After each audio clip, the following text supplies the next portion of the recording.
What's going on, Bourbon family? It's the Bourbon Bro J, and today is Sunday, so Sip Sunday. Here we go. Today, what we're going to do, I'm by myself, but what I'm going to do is I'm going to feature two old Fitzgeralds. And I remember a couple weeks ago, I mentioned how it's good to have bourbon friends. So I was actually able to get one of these bottles off of Uncle Ty, and he had a couple of them. So he said, "Hey, I can have it for what he paid for it." So the two bottles I'll be featuring is I've already done a tonight's pour on the Old Fitzgerald 7-year bottled and bond. So I want to compare this 7-year with this Old Fitzgerald 11-year bottled and bond, and then just see what the differences are. See if there's anything notable and which one I prefer over the other.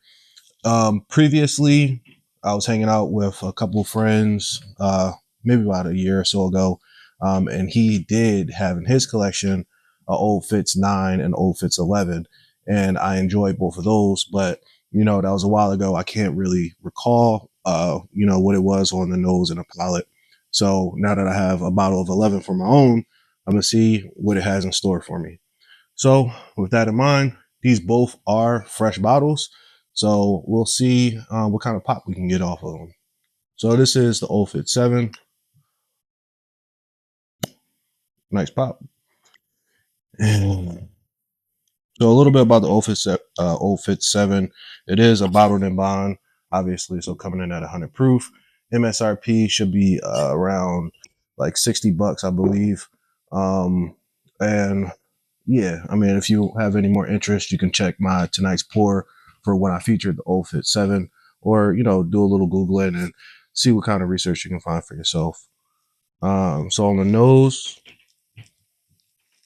again, very pleasant. For 100 proof, you don't get much of the ethanol off of it. It's very straightforward, very enjoyable. And again,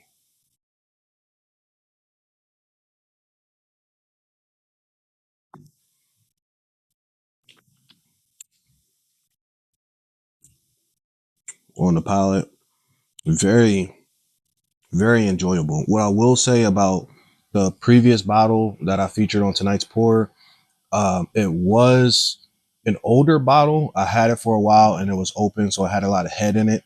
So the air was able to get to it, and then might adjusted the flavor profile just a little bit more than what originally it was on a fresh bottle. So I will say, comparing those two, the older bottle that I had, I did enjoy a lot more. This one is still good. I do get some of those lingering flavors on the back end of some of that oakiness. And on the nose, it is subtle, some subtle sweetness. As far as, again, on the palate, for taste, it is very enjoyable, not overly complex, but it's definitely a everyday sipper if you can get it at MSRP. I know it's starting to flood the streets again, so you should be able to find it.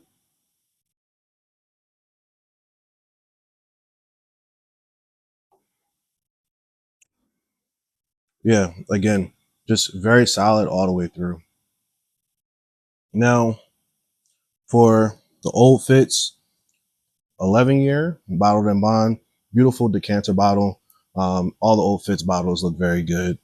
This one, obviously, once I get done with it, I will keep it, and maybe as I acquire more and more old Fitz stuff, I might be able to create an infinity bottle using one of these decanters, because I plan on trying to get my hands on the 9, the 10, and whatever other releases I can, especially if I can get them at a good price.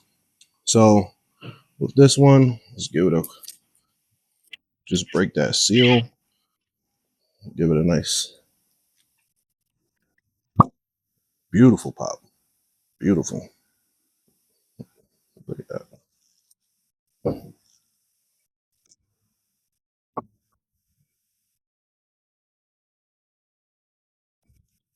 A little bit about the Old Fitz 11. This is a fall 2025 release. Obviously, we're in 2026. So this was a bottle that says fall 2014.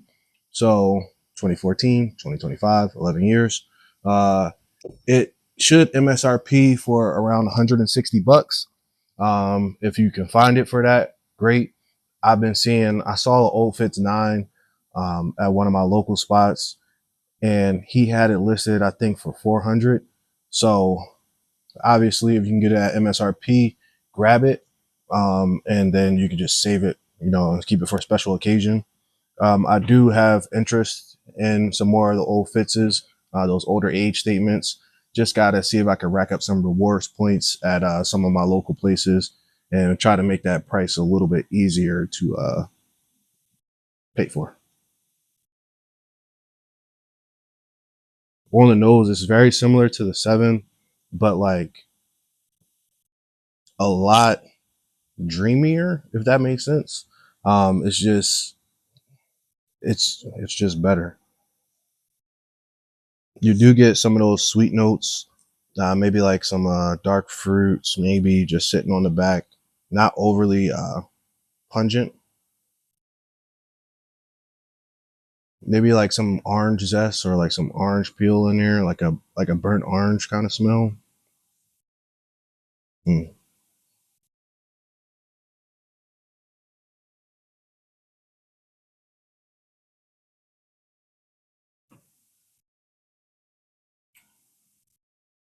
mm.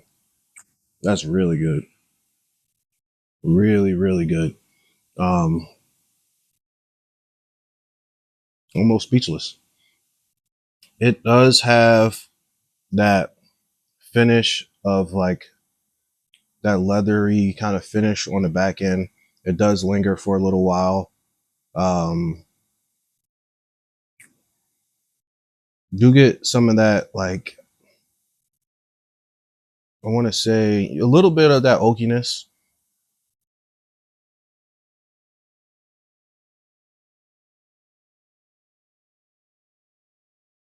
Hmm,